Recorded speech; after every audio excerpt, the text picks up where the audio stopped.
Everybody. My name is Lauren Murphy. I'm a policy analyst at the Indiana Community Action Poverty Institute.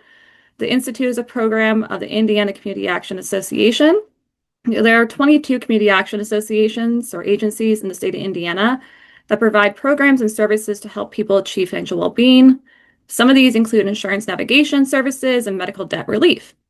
The Institute's role is to engage in research and advocacy to support financial well-being. So we are actively working to understand barriers, advocates for change to laws and policies, and inform Hoosiers about the laws and policies that are intended to support them.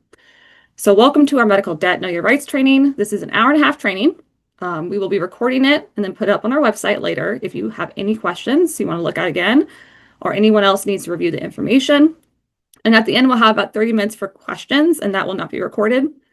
We'll be collecting questions using the following link throughout the training, so please put any questions that come up in the link that Olivia will be putting in the chat. And so we'll get moving then at this point.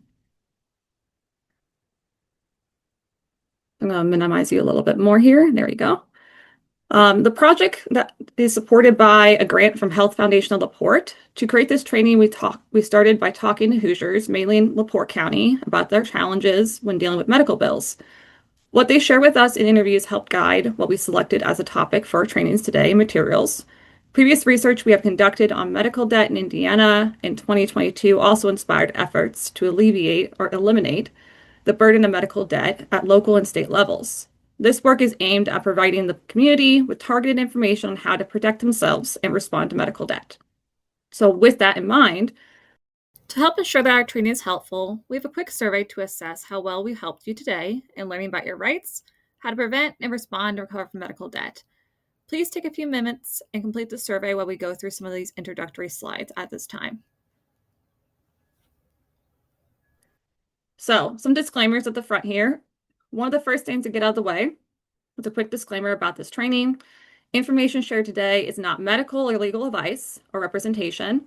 We are not lawyers or medical doctors. If you need a case-by-case assessment about your specific situation or considering bankruptcy, we strongly urge you to seek out a lawyer.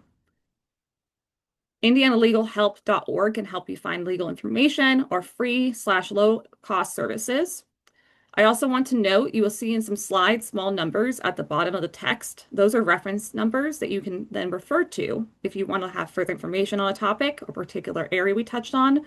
The very last slide on the slide deck will be a reference slide. So this training has 4 parts to it. Starting off with a section reviewing the basics of medical claims and billing and some insurance terms, then moving into efforts and steps you can take to help prevent and minimize high medical bills. Then in section 3, we will spend some time on how you can respond to your medical bills before wrapping up with some quick recovery steps in section 4. Throughout this training, there'll be points for engagement, such as live pop-up polls in Zoom that will pop up on your screen, as well as final surveys about the action plans you may take to try and respond to medical bills and prevent medical debt from this training. At this time, I hope you've taken the moment to complete our pre-training survey. If not, please do open that link that Olivia put in the chat and quickly complete it before we move on. That would be very helpful for us. We also have a Q&A survey link that will be put in the chat throughout the process to remind you to put your questions in there. And so that's kind of some of the housekeeping stuff we got done here. So let's move into the nitty-gritty of the training. So kicking up our training today, you may be asking, what exactly will we be learning today? What is Know Your Rights? So Know Your Rights training is focused on providing you with a toolbox of knowledge and hands-on skills on how to apply your rights. We do these type of trainings to ensure that people are better informed on laws, which may not get much attention. We also want to ensure that people have the skills to respond to common situations and teach others also about their rights as well. So you may also be wondering why we chose medical debt as a topic for Know Your Rights training. Well, medical debt is a type of debt that is very, very common. It is the top reason for bankruptcy actually in the United States. According to the most recent data we have in the state of Indiana, there's an estimated $2.2 billion in outstanding medical debt that is in collections. That doesn't include those on payment plans or those who have put it on credit cards or paying them off on credit cards. So this is not just a one-off issue, but a systematic issue. As you can see, medical debt is a big issue both nationally and in our state. And this helped us guide to work on this Know Your Rights training to help fellow Hoosiers on this issue. Knowing your rights really is just the beginning, and our hope is that you can we can inform the public so you can be better advocates as well for yourself and others. So, moving in, starting off strong here, we're going to build on a foundation and understanding the basics of some insurance terms and what is medical claims versus medical bills, the typical billing process cycle, and what rights you have in connection with medical bills and medical debt. So before we move forward, if you don't have insurance, I want to ensure you this training still is for you. Do stick around through a few slides on the insurance terms, and you will have information shared that is relevant to your situation as well. So there are some key terms that are important to know about when you are learning about Know Your Rights for medical debt. The first is premium, which is the amount you pay for your insurance, typically a monthly charge, or is covered by your employer partly or fully as part of your benefits. Someone may not pay for the full premium or any if it's picked up by the employer as part of your benefits. A deductible is the cost you pay for healthcare services before your insurance actually starts paying a share. These can vary depending on the plan. And then you have a copay or copayment, which are the same thing, just a different term, and are fixed charges.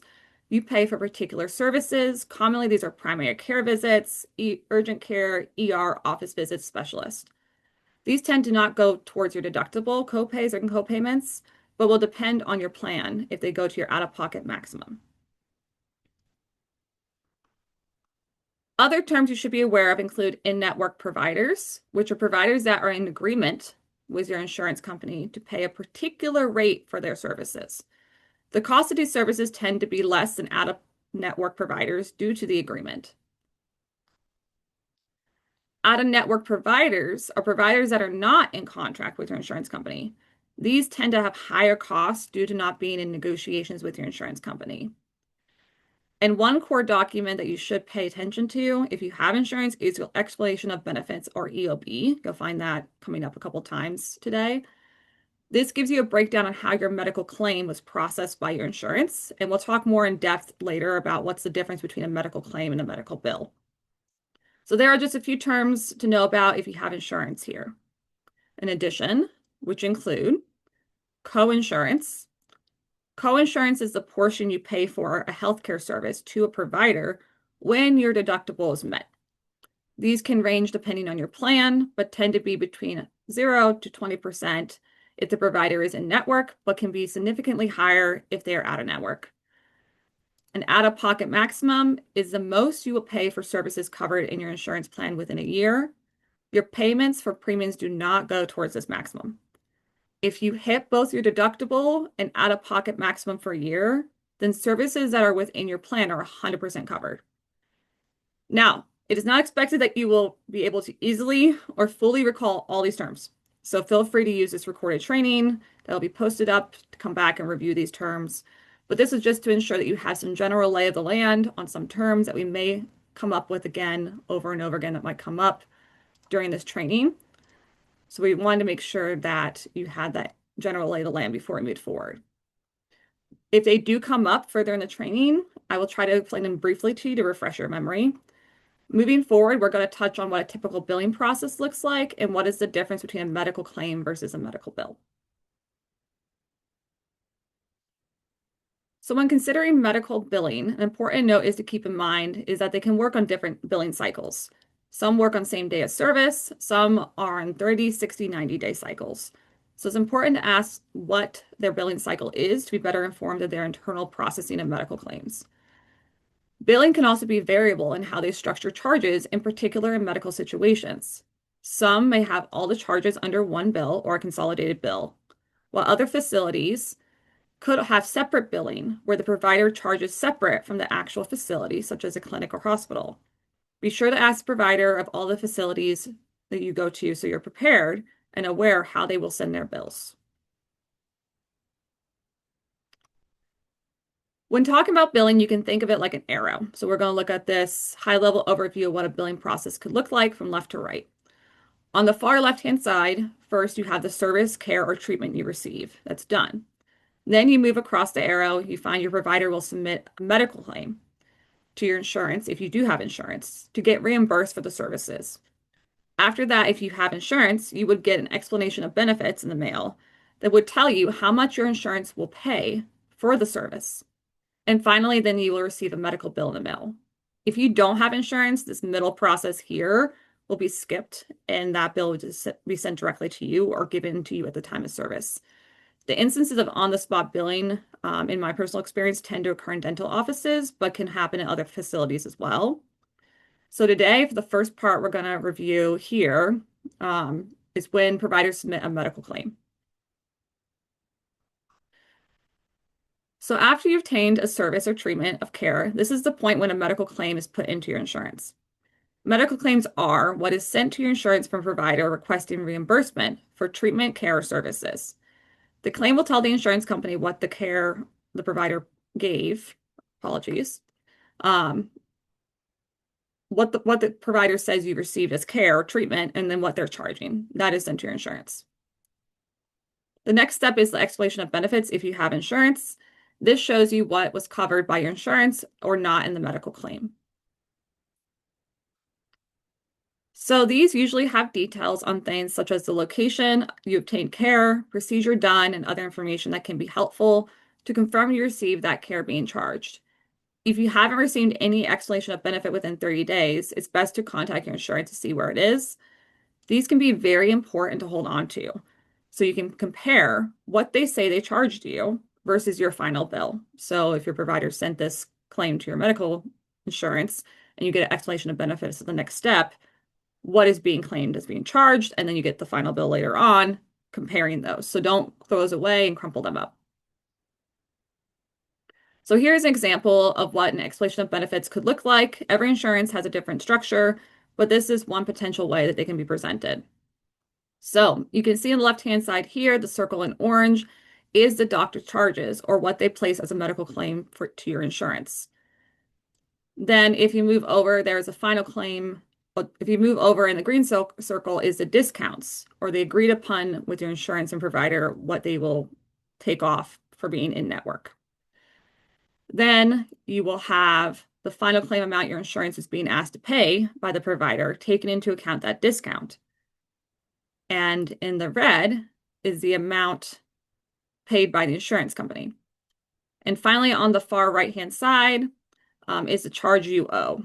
In an instance, it's a copayment. So in the blue here is the copayment charge because the health insurance covered most of it, and you have this difference here.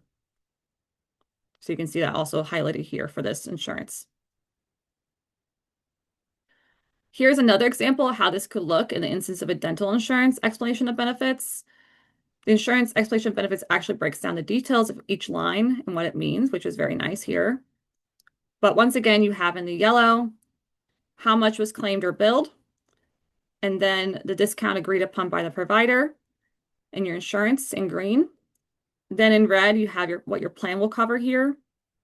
And in the blue is the final amount you'll be billed by the provider.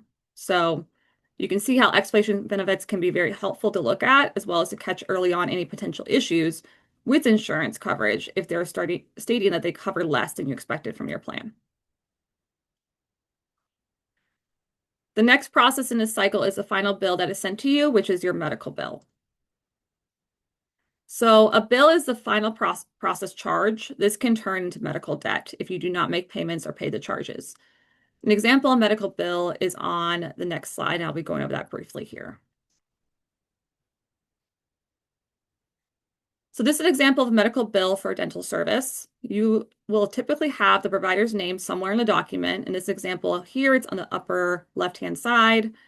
Your name, or if it's a child, will be included in the responsible party. So if you're a parent and you have a child that's getting some kind of dental treatment or hospitalization, typically they'll have your name as well on there as the patient's, as the guarantor or the person responsible for paying the bill.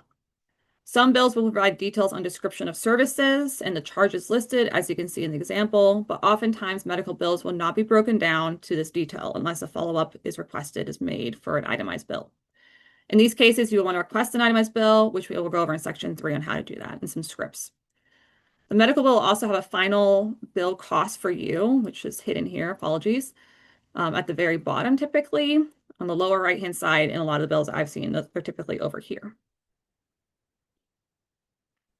An important note to make at this point is that if the facility you receive in services or Treatment Act gets money from the federal government, they must provide assistance in your language.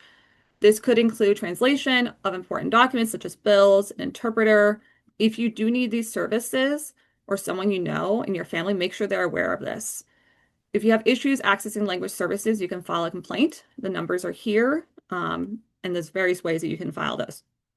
At this point, we're going to shift into the nitty-gritty of the different laws that provide legal rights protections in relation to medical debt. But before that, I do have a quick Zoom poll, and let me see if I'm able to do this here. Oops, you're all going to see yourselves. That's always a little bit wild when that happens. But let me pull up this quick poll here, and I want to see the basics poll. So you should get a poll right now on your screen. So if you're able to complete that, lovely. And this will kind of get an overview of what you feel like you've learned today and help us make sure that we're explaining this well for you. So feel free to complete that poll and then I will close it out. Let me see if I can do that really quickly here. So I'm going to give you all about a minute.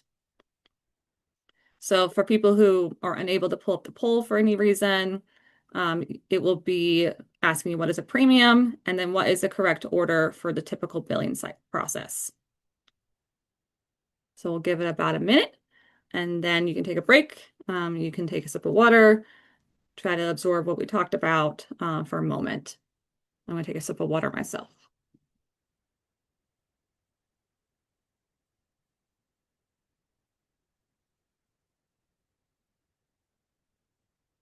And Olivia, if you can see the poll, do let me know if you are seeing that we're at capacity. You might be able to close it too, I'm not sure. All right, looks like we're at about 56% participation, so there's Awesome. 7 of you left.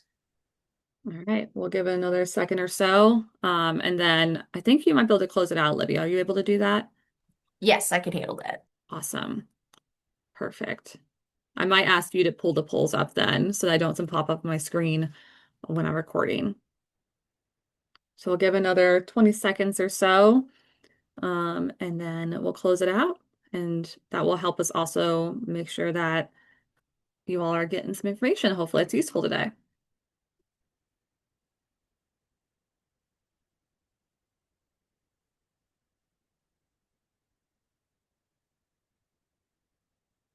Okay.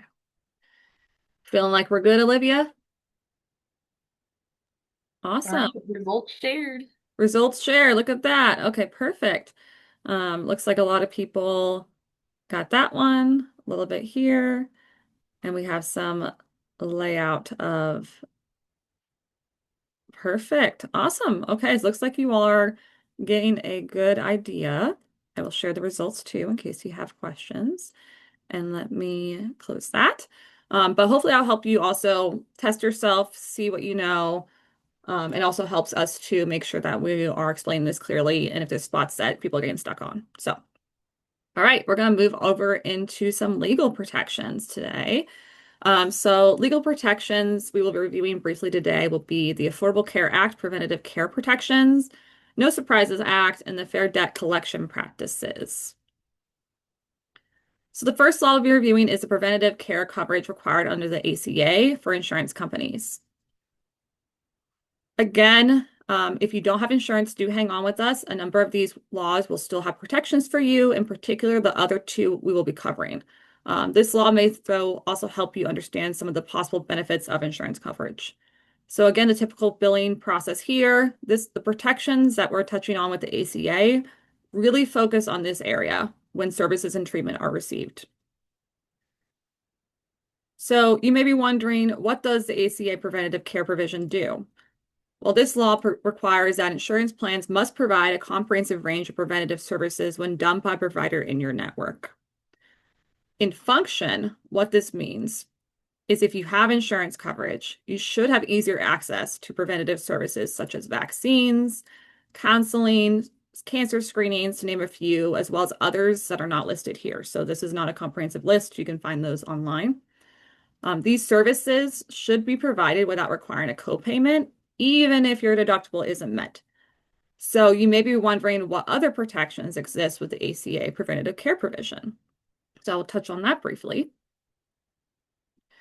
So additional protections exist beyond preventative services, as noted in the table here on the right-hand side. For instance, caps and protections for access to insurance for those with pre-existing conditions. An important note is to check your insurance company's coverage, as some plans could be grandfathered in with less coverage requirements, actually. You can find the full list of required covered services on healthcare.gov, and you can do /preventative care -adults if you want a specific link. A note though, these protections do periodically get challenged in court or changed. So it is key that you check periodically back to ensure that you're up to date on what protections are still in place. You can find updates on shifts oftentimes on the Kaiser Family Foundation website link here. They do a good time tracking any changes. If you happen to think your rights were violated related to the ACA provisions mentioned here, you can file a complaint to a number of different agencies and offices. You only, though, use these steps after you've engaged and tried to resolve the issues in good faith with your insurance provider. So at the state, there is the Department of Insurance and the Attorney General's office you can file complaints with. At the federal level, you can file complaints to the Center for Medicare and Medicaid, or Medicaid and Medicare, even if you aren't on those services. They take in the complaints for this law, as well as the Consumer Financial Protection Bureau, as noted here. So there's some links there. And again, like I mentioned, we're going to be recording this, so do not feel like you need to write these down quickly. We'll have a recording up later with these information that you can look at. The next law we'll be touching on is the No Surprises Act, and as promised, for those without insurance, there are protections in this law that pertain to you as well. So again, going back to our typical billing process and cycle, while the ACA preventative care provisions are towards the left-hand side on what services you should get access to under insurance, the No Surprises Act really has its greatest impacts on the opposite side when you get that medical bill. So this act protects you from unexpected charges from out-of-network providers who are engaged in your care. Insurance may try not to fully cover the medical claims made by these providers, even if care was provided within your insurance coverage. And facilities providers could attempt to charge you for the difference between what your insurance paid in their medical claim and what they're trying to claim, which is called balance billing or surprise billing. So I believe I have a poll on this actually, and Olivia, could you pull it up? It's called Let Us Know poll. I want to see how many people have accidentally gone to an out-of-network provider or have received care from an out-of-network provider. So have received care from one that you didn't know about and have dealt with this. Common ones are like anesthesiologists, radiologists, those type of instances. Awesome. Thank you all for filling this out. I appreciate it. It's very helpful to hear and see what you all are experiencing. Cool. And the cool thing is because I'm sharing my screen, you all should be able to see this in live time, which is also kind of cool. All right, I think we can close it out. So it seems like 9 haven't, 5 have, which is a decent split here. But good to hear that most people haven't, but some people have for sure. Okay, I'm gonna close this out. So to give you better grounding, like what this could look like, I do have an example here. So here is an example. As a reminder on the right-hand side here, like I said, I will try to remind you of some of the statements and terms from earlier. The description of what is an in-network versus out-of-network providers is on the right-hand side. Shorthand, out-of-network means out of your coverage typically, and then in-network means within your coverage. So this example is in the instance that you have insurance. First, you go to an in-network hospital for care and get some emergency, x-rays through the ER. And you got this type of care before and expect about a $40 payment out of pocket. What is unknown to you is that you end up having an out-of-network radiologist check your scans. The facility then sends you that difference in coverage, which is called balance billing or surprise billing. And that's where we get this kind of charges that come through and you're like, where did this come from? So Again, you might be wondering, well, what does the No Surprises Act actually do? Well, it bans surprise billing in most emergency service cases. This means you can't be charged more for services that would be in your network if they're emergency. So if you have to go to out-of-network hospital in this emergency situation, then you shouldn't be charged for that out-of-network cost. This act also requires that you are given an easy to understand notice that will explain the billing protections, who to contact if you think your rights were violated, and if you're waiving your rights to No Surprise Act billing protections. And that's really important to note. Now, if you don't have insurance, this act is still relevant to you, and I will go over that here. If you have no insurance, this Protection Act is still relevant to you, in particular, the good faith estimate provision in this act. This pertains mainly to scheduled services. When going for a scheduled service, ask for a good faith estimate. You want to ideally ask 2 weeks in advance of service or when you're walking in and scheduling. If you are charged more than your good faith estimate, you can dispute a medical bill if your charges are at least $400 higher than your good faith estimate. But there is a time limit. You have to file your dispute with the claim within 120 days of the date of your bill. So this is why it's always important to keep your documentation. So it is important to note that there are some things that are not covered under No Surprises Act. These include ground ambulance services, vision dental only insurances, short-term limited duration health insurance ministry plans, fixed intermediary exempt benefit plans, hospital intermediate insurance plans, and if you're on Medicaid, Medicare, Indian Health Services, VA, TRICARE, the assumption on those is that you're already covered under these protections because it should be built into those services. And then urgent care centers. Of note, this doesn't include ERs. Those are covered under the No Surprises Act. So those are some of the exempted aspects. So another important note related to additional gray areas with the No Surprises Act that I want to bring to your attention. At the time, you could be asked, there are times that you can be asked to waive your consent to your rights while you're still in the hospital. Therefore, you could end up with a higher medical bill due to having to potentially pay higher rates. They can only ask you to waive your rights if you are stabilized and do not need an ambulance and a bed is open in an in-network facility in your area. Of note, the point with in-network facility nearby only pertains to those who have insurance clearly. So if you do feel like your rights are violated in relation to No Surprises Act, there are steps you can take to address such issues. First, if you have insurance, you want to connect with them and the healthcare provider to confirm the charges. And if you're uninsured, connect with the provider. They will go more in depth. We will go in more in depth in another section on how to check your bills. So if that's something you're wanting to learn today, we'll go touch on that later. Do keep in mind to document everything. Here's a sample script you can use from Community Catalyst, which is a healthcare advocacy group that you can use if you need to talk to your provider about what you think is a violation of the act if you have insurance. And if you are uninsured and experience being charged $400 or more for the same service that you had a good faith estimate on, this is a script that you can use also. Do keep in mind, we'll be putting these up online for you to review later, this recording, so don't feel pressure to note these down now, as you can review them later on. So in the instance that you do not get your issue addressed from going through those steps, there are additional complaint systems noted here that you can go through, such as the Centers for Medicaid and Medicare. You do not have to be Medicaid or Medicare to file a complaint with this service here. If you want to pursue legal avenues, you can also check out the services that are in the state of Indiana and may be able to help guide you. IndianaLegalHelp.org can help you locate free or low-cost legal services in your area. All right, that's 2 out of 3 on laws. The final law we'll be reviewing is the Fair Debt Collection Practices Act. These protections also extend to other forms of debt that can be helpful to be aware of.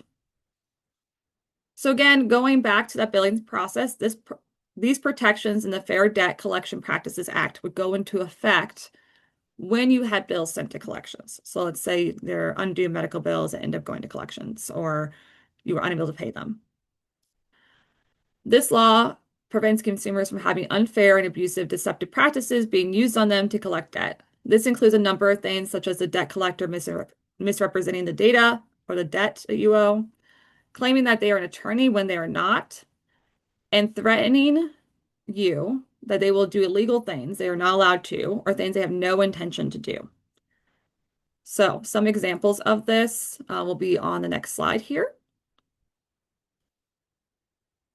So examples include harassment, which can be obscene, profane language, that's cursing at you, repeated phone calls, texts, social media messages with the intent to harass, oppress, or abuse you or any person, and calling you without telling you their name. They have to tell you their name. Unfair practices that are not allowed under this protection include trying to collect charges in addition to the debt unless they're allowed to by the contract or law, or communicate or attempt to communicate with you in connection with the collection of a debt through a social media platform that is viewable by the general public or the person's social media contacts. With false or deceptive statements, those include a couple of things such as false threats to have you arrested, claims that they're an attorney if they're not, and these things that they're not allowed to do. Just simply not allowed to do those things.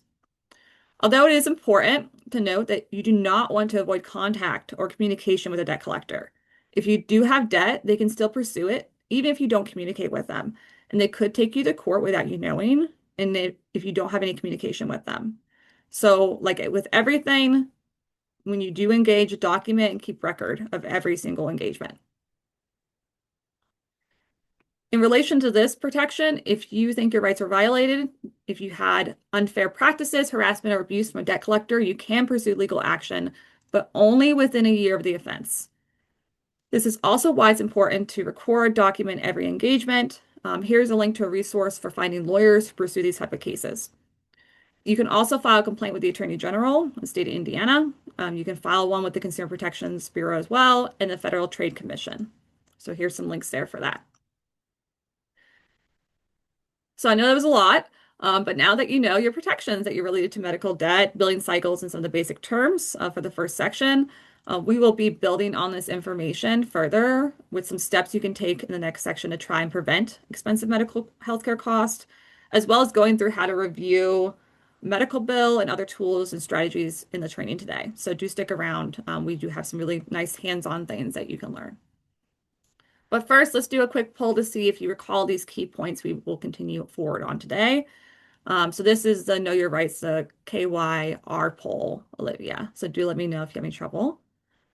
So feel free to complete that poll, and that will help us see where you all are at or anything that we might need to refresh on. And we can see what we need to touch on more in the next round of trainings. And do thank you all for participating. I really do appreciate it.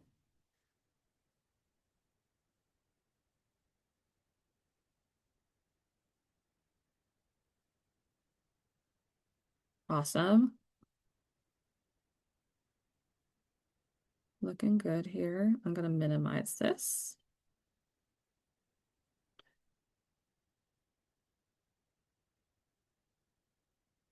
All right, we'll give it till about 1 minute here. It's about 10 more seconds.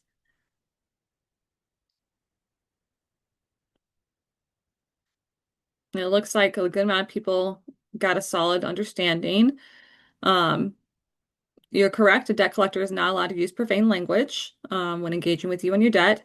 And ER care is covered under No Surprises Act. So if you do go to ER, that is covered under No Surprises Act. All right. So let's move forward. And this is going to be a little bit more hands-on stuff for you all. Now we're moving into a more hands-on portion of training, which will review steps on how you can take to prevent and make your healthcare costs potentially lower.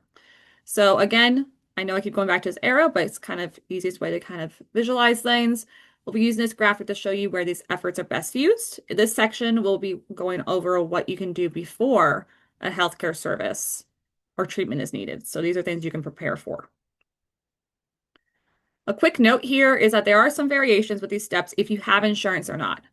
So I'll be noting these throughout the section with the green Band-Aid for the steps that relate to if you have insurance. These are for you. And green text, and orange Band-Aid for those who might be relevant for those without insurance. You can see both together on the slide.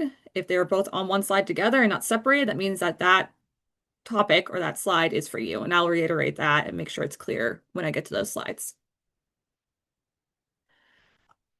So as you can see in the first step here, there's different things to do if you have insurance or not to try and reduce your healthcare cost. So if you have insurance on the left-hand side here, you first want to confirm that the provider you'll be receiving services from is in network.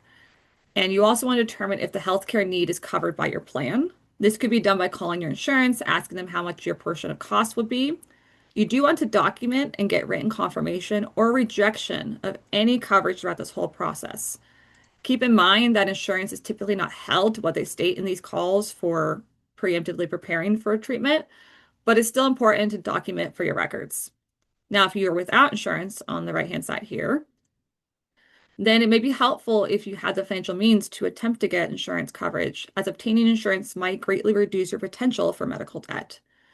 Some things you can check out resources for that are healthcare.gov, Indiana FSSA, which is Medicaid. Covering Kids and Families is a free resource for those who don't have insurance or need insurance navigation assistance, or contact your local community action agency for direction. So that's some steps there. An additional helpful tool in this first step is the All Payers database. So this tool can help anyone who is seeking care get a ballpark of potential cost in the state of Indiana for that care. You can use that link here for the Indiana's All Payer Claims database. You can then search by the type of care you're seeking to get a better understanding of the potential cost. Another resource you can check out is the potential care quality dashboard here. Just click under hospital by state and you can select Indiana.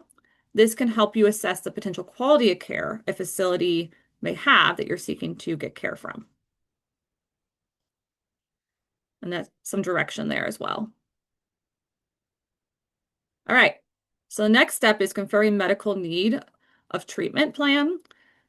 These steps moving forward, as you can see, I have both the green Band-Aid and the orange one. These ones for this section are for the same if you have insurance or not. So easy peasy to remember moving forward. So once you have determined the coverage you have or you do not have, you then want to check with your healthcare provider to assess if everything noted for your care is needed. For example, a particular brand of medication needed. Is it need to be on brand or off brand could work? You could also ask for discounts from the manufacturer or also ask for discounts support from your provider on your behalf. As always, we are not medical professionals and providers, so please take the advisement of your healthcare professional on these steps, on this step in particular. But there is no harm in asking for additional details on your care, as we've highlighted here. The third step, and it's the same if you have insurance and if you don't, so everyone does this one, would be to ask your provider if care can be provided safely in an office or clinic rather than a hospital facility. The reason for this is due to what's called a site fee, which can be higher in the hospital and in turn cost you potentially more. Outpatient services that don't require inpatient or hospital facilities may be done in clinics or offices depending on the service. Again, we are not healthcare professionals or providers, so please take the advisement of your healthcare professional on this step, but there is no harm in asking for additional details on your care as we've highlighted here. Step 4 is obtaining a good faith estimate. So in the instance that you're trying to set up care or planned surgery or other type of medical treatment that can be planned in advance, you can ask for what's called a good faith estimate.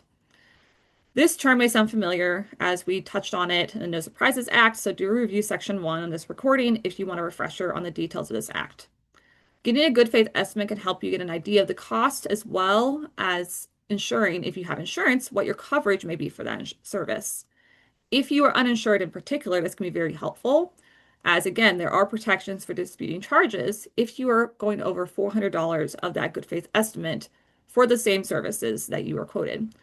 So this can be key if you run into billing issues or charges later on, if you're uninsured in particular. Step 5 is asking about billing cycles, financial assistance, and payment plans. When possible, it's important to get in writing when you can expect to see a medical bill and how they set up payment plans. You also want to know if charges for providers will be billed separately or if they come in one bill. And ask them to check if you qualify for financial assistance for the services you need to require care for. If you go to a nonprofit hospital, they have to provide some type of financial assistance to lower income persons under a certain threshold and criteria. You can ask if you qualify for financial assistance and submit required documents for them to assess your eligibility. More details on this I'll share a little bit later in another section on how to do this. And again, step 6, always document everything. That's going to be what I say many times today, but it's very important. When you engage with any billing or any provider in relation to the cost of your services, document and record everything. Indiana is a one consent party recording state, so you can record conversations. And if you are calling billing, typically they're recording them anyway. This information will greatly help you if you run into issues later on related to your medical bill or claim. So I know that was a lot of me talking, but now you know steps to help prevent high medical bills. So we're going to do a quick Zoom poll here, and that will be under Preventing High Medical Bills poll, Olivia. And we'll see how much of that you all feel confident in, or how much of that will be helpful for us to think about reasserting or reinforcing later on in a different type of training. So feel free to complete the polls. Talking about medical care bills, nonprofit hospitals, and outpatient care. And we'll give you all about a minute and a half.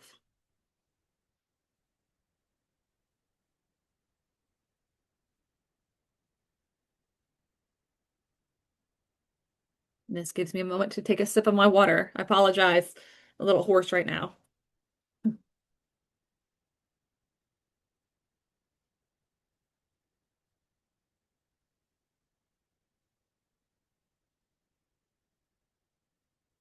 Awesome. Thanks for people completing it. Give about another 30 seconds or so if anyone else wants to complete it.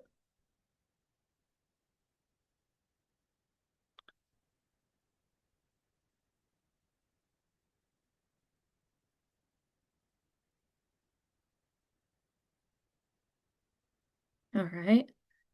About 15 more seconds.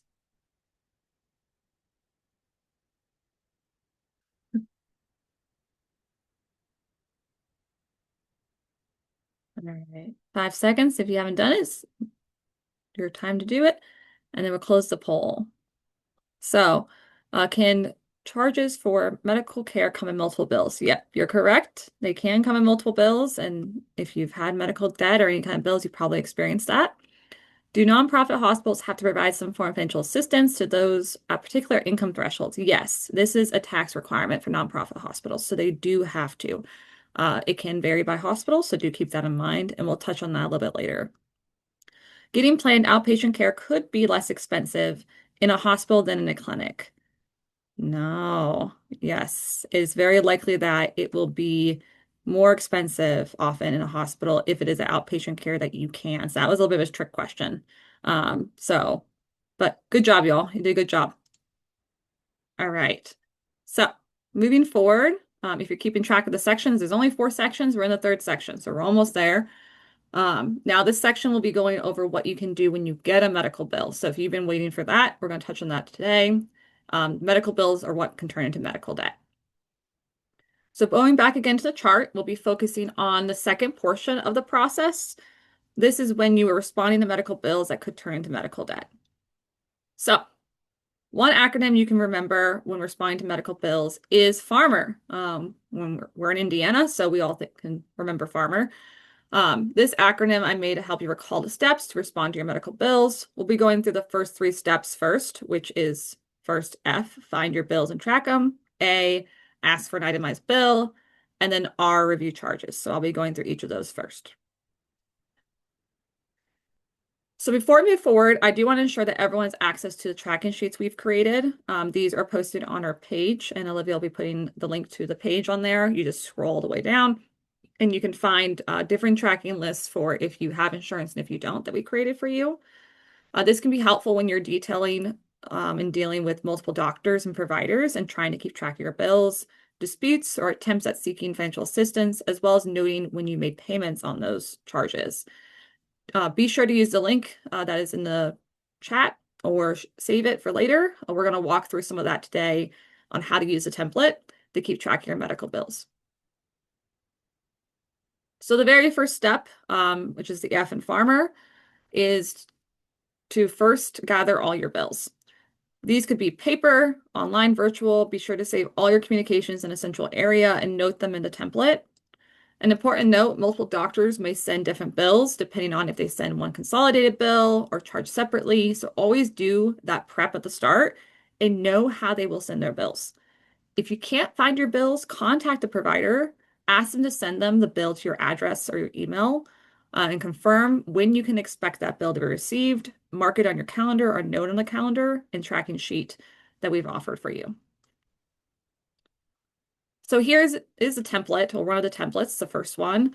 For those who can't open it right now, it has columns you can fill in to keep track of what you've done and conversations you had in your medical bills. So right now it's set up where there's rows. So I'm imagining people might have multiple medical bills. So you'll have rows for your different bills.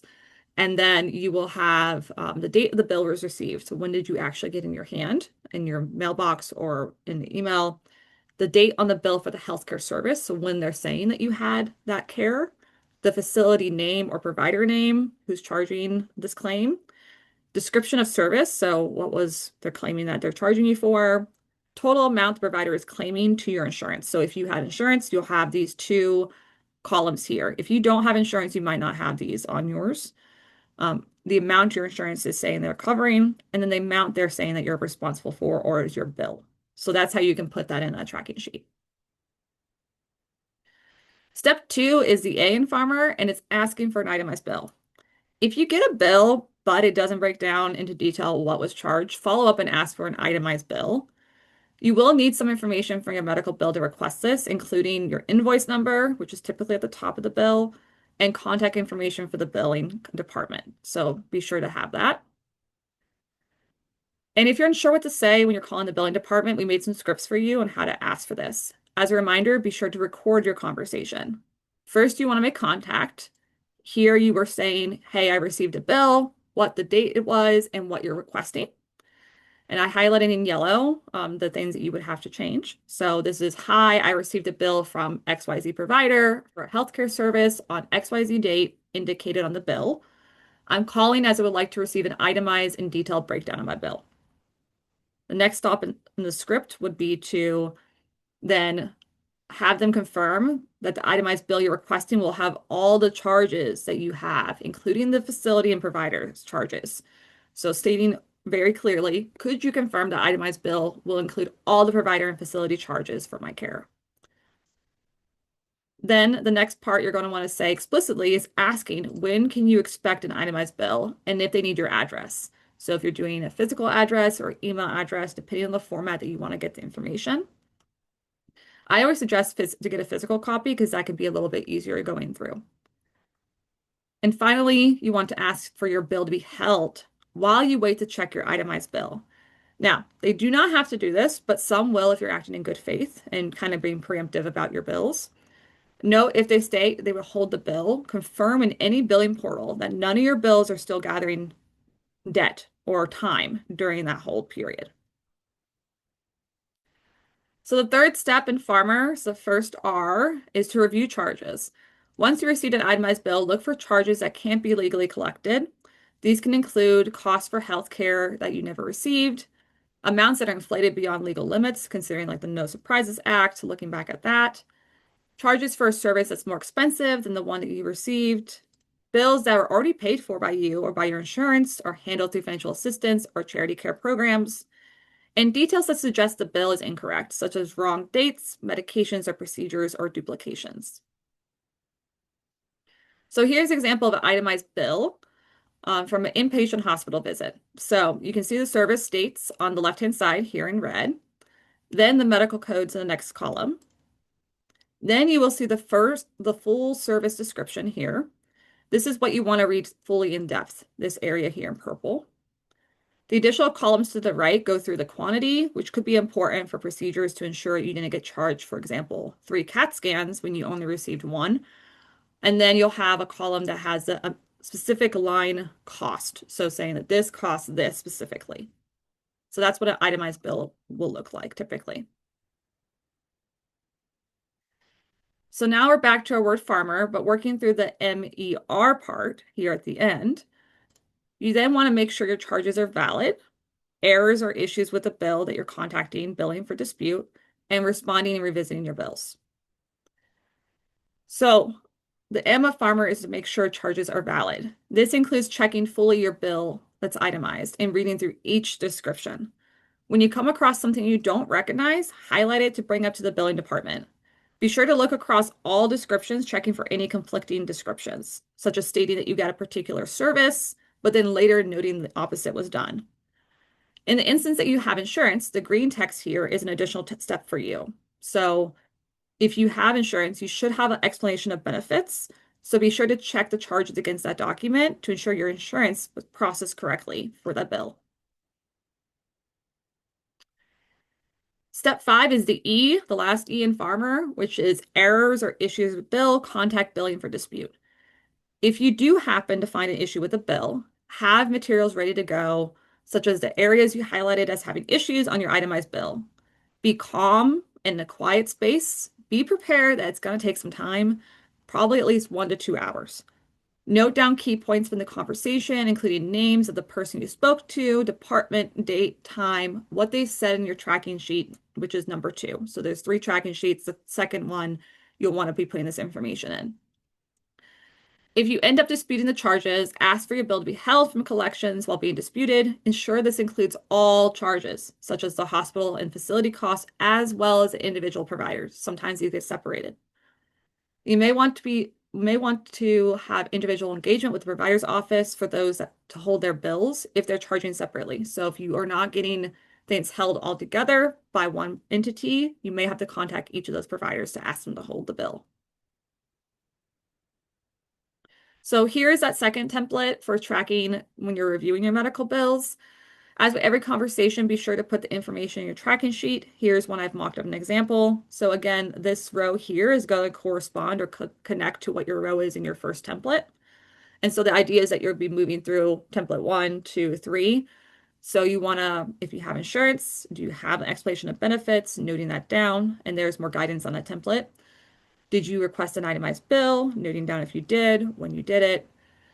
Did you review charges? Did you find any issues? Noting down what issues you found. And do you need to appeal anything? And then if you did appeal it, who you talked to, what they said, and over here at the final outcome, what happened from your appeal if you had to go through the appeal process. So the last step is the R in Farmer, which is respond and revisit bills. Ensure that you mark your calendar when they state your new corrected bill should come in. Then you'll need to conduct the same review process to check that errors were corrected. Sometimes they may claim they are, but they aren't always, so double check. Reaching out to billing, again, if there's more corrections that are needed. And if it's corrected, then you can just move on to the next steps in this training. So, as always, remember Farmer when you get a medical bill. You're going to find your bills and track them. You're going to ask for an itemized bill. You're going to review the charges from the itemized bill. You're going to make sure those charges are valid. You're going to correct any errors or issues with the bill by contacting billing for dispute. And then you're going to respond and revisit that if necessary.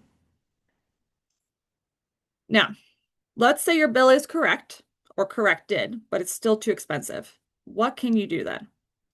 So there are 2 pathways here that if you have insurance, additional steps for insurance that are not for those without insurance. And it can be depending if you don't, different depending if you have insurance or not. So the same kind of setup again, I'll have a green Band-Aid if it's for those with insurance. I'll have an orange one if it's for those without insurance. If you see both the Band-Aids, it means the step is the same if you have insurance or not. So in the instance that you have insurance and your bill is still too high, contact your insurance. If they haven't sent an explanation of benefits, ask them to do so. This will indicate the medical claim they're covering and under what percentage and why. If there's a difference seen in charges covered by your explanation of benefits and medical bill, bring this up to your insurance. If you still have issues with resolving any differences, get the billing department in your insurance on a 3-way call to explain why the bill is so high and get them to discuss. And as always, we document and we record all these conversations. In the instance that your insurance is rejecting that you have coverage for a medical claim, have them explain why. Ask for a detailed explanation of benefits to be sent to your house for this rejection. Make them line by line go through your bill to explain why costs are not covered. Record and document all and every interaction as in all their cases. If explanation of benefit is not satisfactory and you feel you need to file a complaint, you can refer back to Section 1 on information on complaint options. So here's some additional helpful steps that are the same if you have insurance or not. So this is for everybody, uninsured, have insurance. This is the same here. If your bill is correct, but too much to pay, ask for financial assistance. You can ask to be checked if you meet criteria for financial assistance. This is a requirement by law for nonprofit hospitals to offer, but the threshold may vary depending on the facility. An important note is that you may still qualify for it if you have insurance, so always ask. Usually the social services department handles these, and many facilities post materials online. If you want to check out the thresholds and requirements for a hospital, you can find that on the Lowen Institute Hospital Index. They have a lot of details on each hospital in Indiana that's nonprofit. If you need help completing a request for financial assistance, check out dollar4.org. They can assist in completing your application for financial assistance. They're a nonprofit organization.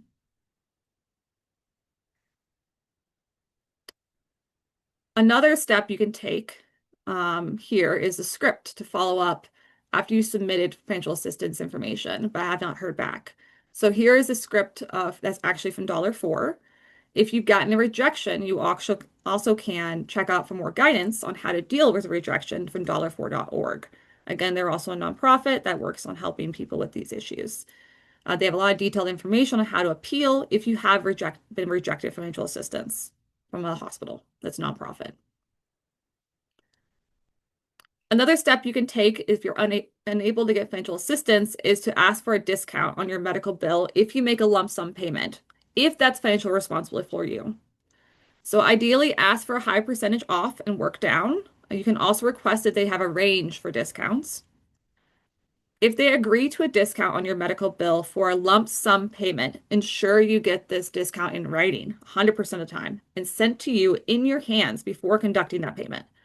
You may also want to think twice about using credit cards or other forms of credit, such as payday loans, for lump sum payments, as these can cause more harm than help in the long run, especially since many medical providers are willing to offer payment plans at 0% interest, while credit cards and payday loans have double or even triple digit APRs, so interest. Another thing you can do in the instance you do want to get a payment plan is to try your best to set it up to be within your means. So consider how much your income would be 5% of your monthly take-home pay. And ideally do not go over that percentage to prevent additional financial stress in cases of emergency or other situations. Ask for their rules of payment plans and for written documentation. Ask for payment plans that are financially comfortable, paying each month when communicating with billing, and expressly explain the financial burden if they require more and it's not in your means, making that very clear, very blunt to them. As a reminder, you can always track your payments as well. This is the third tracking template. Checking, what was done to make the payments on it. How did you address the financial assistance aspects? So with this, again, you have your first row here. That's going back to your first template and second template. You have the date the bill was received, the dates on the bill that says you got the care, provider, facility name of who's charging you, the description of care, and then financial assistance. So did you go for financial assistance? What do they say? Did they reject it? Did they accept it? Did they give you a reduction?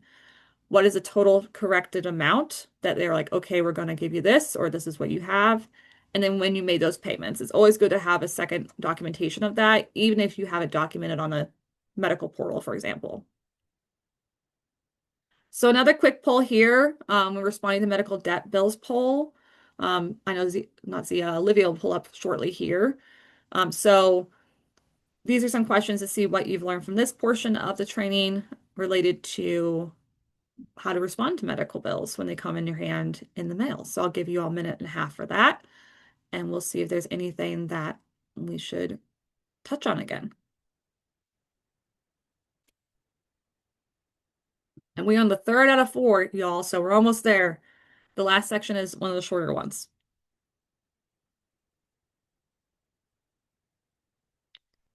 All right.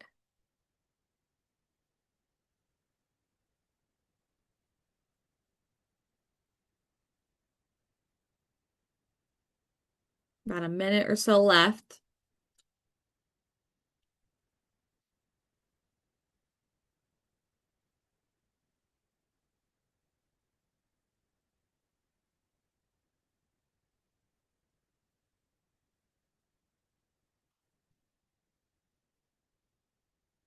About 25 seconds. So feel free to throw things down. If you don't know, it's okay if you make a guess. Like, it's good to know if you're unsure as well. So that's totally fine. I learned a lot of this stuff from many years of dealing with this myself. So,